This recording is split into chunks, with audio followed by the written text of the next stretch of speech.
What up, Salvador Briggman here, and welcome back to this YouTube channel where we demystify success for you so you can go out there, you can crush it with your crowdfunding campaign or your product launch. You can develop a new income stream, you can turn your passion into profit, and you can do it much faster than you'd ever imagined possible. And in today's video, I really want to focus today's video actually more so on Kickstarter and with a question that has been recurring, I think specifically because there's just so much confusion among the guests that we bring on when it comes to the Crowdfunding Demystified podcast. So I don't know if you know, but I run a podcast, Crowdfunding Demystified, which I launched in 2015. I got into the industry in 2012, and people were telling me, Sal, I don't believe it that people can actually get 6 and 7 figures on Kickstarter. So I launched this podcast to prove to the world that it was possible. But very quickly, what you notice is that you develop all these different case stories. We actually have more than 400 episodes of the Crowdfunding Demystified podcast, which I published. So I know all of the comments that I'm gonna get down below, which is, Sal, can you please just give me a clear answer? Just give me one answer so I can go away and click and watch a cat video or a funny dog video. I can go and play a mobile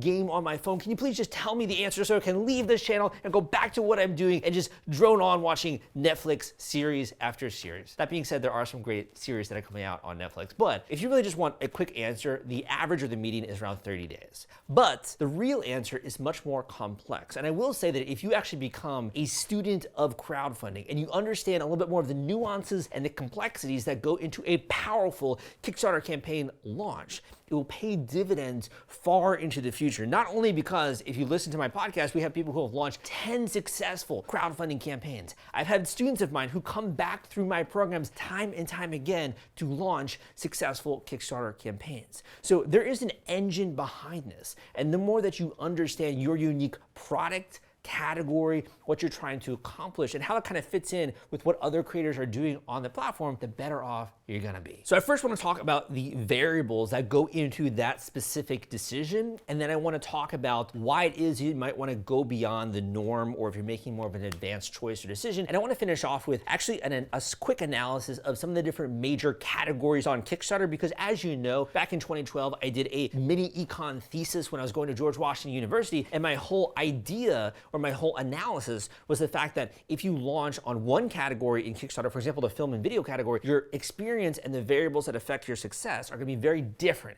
than if you launch in, say, like the tabletop game category. So the categories are very different on Kickstarter, and we'll finish off the video when it comes to that. So the first part, let's talk about the variables that are going to affect your decision of how long to run a Kickstarter campaign. So the live duration, the duration in which you are collecting that lump sum of cash, which is going to enable you to go out there and to create your product or to accelerate this area of your life, to be able to build a brand from scratch. How long are you giving people for them to actually take action? So the first variable is really about momentum. And momentum is an incredibly important principle that I talk about in my book, The Kickstarter Launch Formula, because momentum plays into the actual Kickstarter algorithm, and they use a fancy word, velocity of funding. So the first variable we want to talk about is momentum. The second is really maximizing your success, because you're doing this, you're doing a campaign, you probably thought about this idea for maybe a year or two, and you've been maybe hounding people, and your wife is like, why are you always in the garage working on this product idea, right? You've probably been doing this for a little bit now, so you really want to maximize your success, and that's sort of the next variable we're going to be talking about. The third is really your resources and how planned out you are when it comes to this actual product launch. So in thinking about the first one, when it comes to momentum, momentum is incredibly important for triggering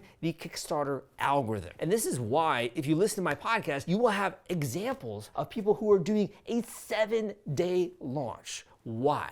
Because the big, if you will, puller or lever behind generating momentum is urgency. And when you have a very short campaign duration, what you have is you're really pulling that lever of urgency where people can only take action in a very short span of time. So what happens when something is really urgent? Oh, I gotta do this, right? If I'm in school, I gotta get this paper done by tomorrow, right? And I have to stay up all night in order to get this paper done. What happens when there's a sense of urgency is that people will drop everything that they're doing. They'll give you their complete undivided attention, right? So they can actually receive the message, which is critical that you're sharing with them, and then they can take action. So one of the great things about having a shorter campaign duration is that you really ratchet up that level of urgency, which causes people to really focus on what it is that you're doing. You kind of punch through the noise, if you want to think of it that way, and you get people to take action. The next variable when it comes to this idea of momentum is about uniqueness, freshness, and novelty. So what do I mean by uniqueness, freshness, and novelty? When something is new, it's way more exciting. People don't like to pay attention to old books, an old romance book. But if someone wrote a new 2024 or this year or next year, 2026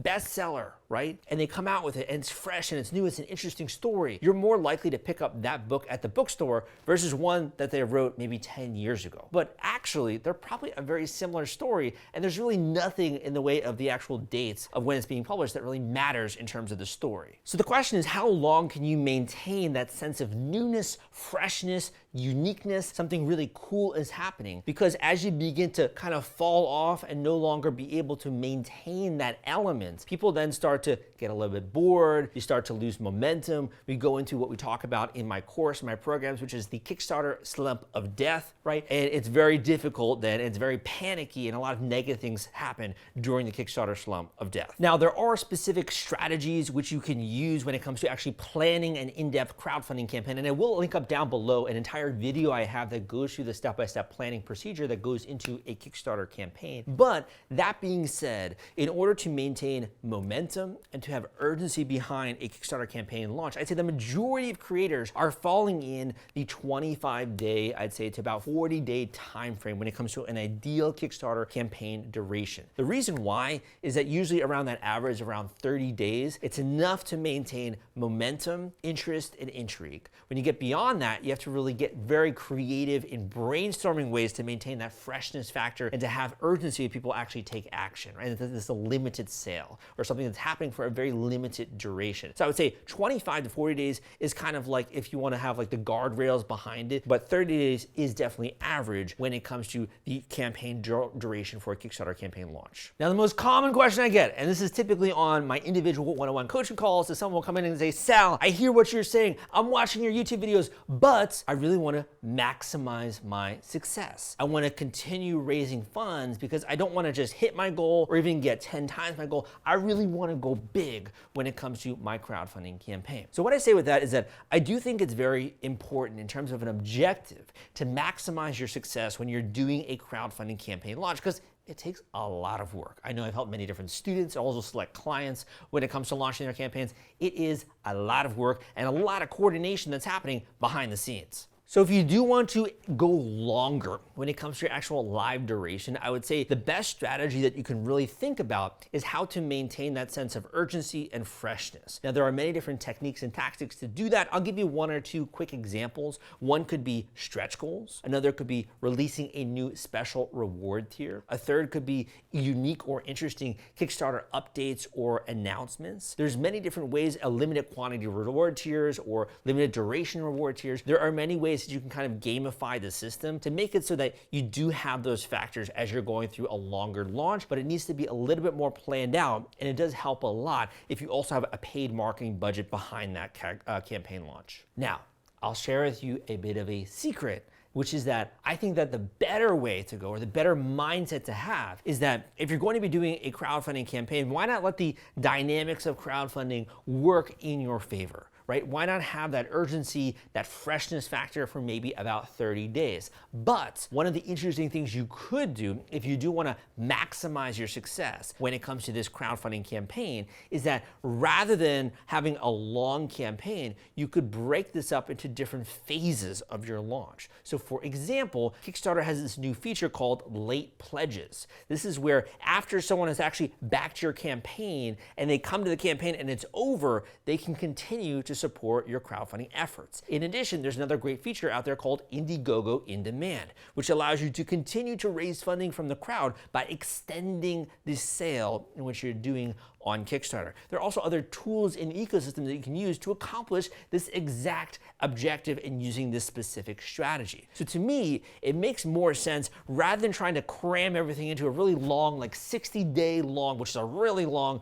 crowdfunding campaign. Why not break it into really phases that achieve that objective of announcing something new so people can pile into that next thing, right? While also maintaining that tight urgency so that people continue to take action like it's a stark raving mad really cool sale which is going on. Want to take all the stress out of fulfilling your Kickstarter rewards? Fulfillrite is the turnkey solution that puts product delivery on autopilot. The Top Campaigns uses trusted high-tech provider to store, package, and ship their products. Focus on growing your business. Leave shipping to the experts. Don't wait. Get a custom quote from Fulfill Right today. Link in the description.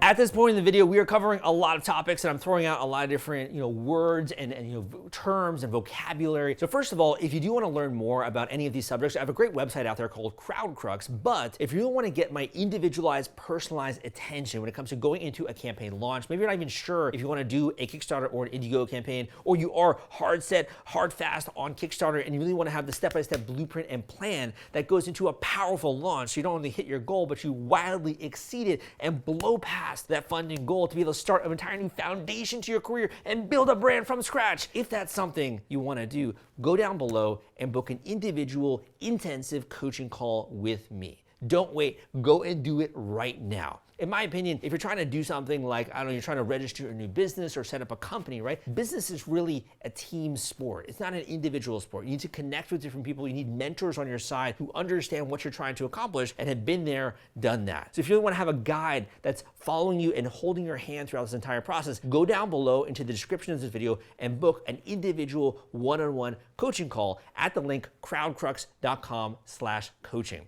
with one even minor adjustment to your strategy. It's like you're playing golf, right? I can have a huge impact on where that ball is going to land when it comes to your targets, and more importantly, allow you to actually get funded much faster and much easier by diving into this massive library of information that I have in my head and applying that to your unique case, situation, product, campaign, and industry. All right, man, let's get into the third and final section of this video. And you're like, oh gosh, this guy is talking about all these different things. I have to do this Kickstarter campaign. I'm telling you, man, this is going to be an experience that profoundly changes your life. And if you don't believe me, because most people are like, this guy is talking really fast and he's super passionate about what he's talking about, and like he clearly is like, blowing this out of proportions, right? Go and listen to my podcast. This is literally the reason why I started my podcast, which now has over 400 episodes and case studies and interviews of people who are telling you exactly this campaign changed the trajectory of my life. And the reason why is that you have so many backers, you have a tribe that you're building, right? You actually then have a brand that you built from scratch. You're getting feedback on your product or your prototype. You have the funding you need to do mass production. It's a major lever when it comes to building something bigger than yourself. Whether you want to develop a new income stream, you want to turn your passion into profit, you want to quit your 9-to-5 job, or you want to even one day maybe have people that are working for you. You can have examples from people from every walk of life, from every location on the planet that I've assembled and I've interviewed, and you can listen to that on the go, and you can go, obviously, you can be working out, you can be putting in a hard days, cleaning the dishes, or if you have to do something like you have to go drive your kid to work, right? Or sorry, drive your kid to like practice or something like that, or you're driving to work, you can listen to this on the exact same time. Categories. So when it comes to the Kickstarter campaign categories, I'm going to go over just three kind of major ones, I would say, because we're going to lump in a couple of the categories into three major ones. We don't have enough time to go through all of them. So the first one would be physical products. So physical products, I mean technology, gadgets and gizmos, I mean design products, I mean something that you're creating that has utility or that solves a problem, or I would classify it as an invention. I have many inventors who watch my show. If you're an inventor, give me a thumbs up, because I love working with inventors, really cool, interesting, unique problems that they are solving in today's planet. Or today's world. So one would be inventions. The second would be more of like tabletops, games, video games, things that people are playing for like an entertaining nature in some way, or they're using it in order to bond with people or to distract themselves or have fun, right? So we think of those kinds of campaigns. The third one I would say is more artistic style campaigns. So artistic style campaigns could be things, for example, like films, video, books, maybe you're putting on a play even, or doing a dance or a theater project. I think of that as more being artistic in nature and more in the line of patronage. So we have these three major categories. When it comes to duration, your choice of duration is going to be incredibly important for the physical product category. Because again, this is very in line with the bread and butter marketing. When it comes to tabletop gaming, this is where I see a lot more variation. For example, you have people who have really big communities that they're bringing to the tabletop game, and maybe they can sustain attention for a much longer amount than you ever imagined possible. So when it comes to tabletop gaming, I do think this is something where you should really have a conversation and really think about the duration that you are choosing and the size of the community or the video game community that you're going after when it comes to players that like this style of game. I would say if everything, the first part of this video really, kind of addresses the first when it comes to product. The third type when it comes to creative category, and this is again books, films, plays, theater projects, those kinds of ones, I would say that these campaigns tend to have a much different trajectory when it comes to funding. So these campaigns don't usually get overfunded in the same way a physical product might or a tabletop game might. Most of these campaigns are hitting their funding target. So it's really about momentum. It's about understanding how much runway you're going to need in order to actually hit that funding goal that you're going for. This video was much longer than I intended when I sat down, but I hope that you enjoyed it, and give me a thumbs up and leave a positive comment down below. I hope you enjoyed this video and got a lot of value out of it. If you want to go down one deeper layer when it comes to understanding crowdfunding, becoming a student of crowdfunding, but also executing this campaign the right way, building that foundation,